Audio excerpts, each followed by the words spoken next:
దినాన్ని ముగించాలి. అదేవిధంగా మరి భర్త విషయంలో ఏమని ప్రమాణం చేస్తామో, భర్త నాకు శిరస్సు, అన్ని విషయాల్లో నేను అతని మాట వింటాను అని చెప్తున్నాం. చూడండి, మరి శిరస్సు అంటే మన బాడీలో చాలా ప్రాముఖ్యమైన మరి పార్ట్స్ అన్నమాట. మరి శిరస్సు ఏ విధంగా మనకు ఆలోచనలు ఇస్తే మనం ఆ విధంగా పోవాలి. మనం శిరస్సు ఒక విధంగా ఆలోచన ఇచ్చి మనం ఒక విధంగా మనం రియాక్షన్ చేసినాం అనుకో, అప్పుడు మన శరీరానికి ప్రమాదం చెప్తుంది. సపోజ్ చెప్పండి, ఇప్పుడు మనము ఒక డ్రైవింగ్ చేస్తున్నప్పుడు స్పీడ్ బ్రేకర్ వచ్చింది అనుకోండి. స్పీడ్ బ్రేకర్ వచ్చినప్పుడు అప్పుడు మన మైండ్ ఏం చెప్తుంది, స్పీడ్ బ్రేకర్ వచ్చింది, స్లో చేసుకోమని బ్రేక్ మీద కాలు పెట్టమని చెప్తుంది అనమాట.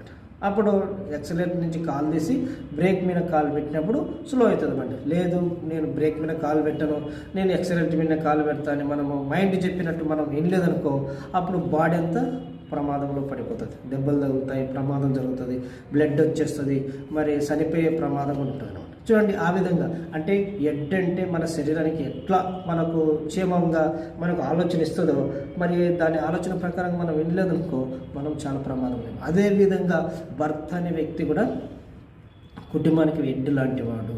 చూడండి.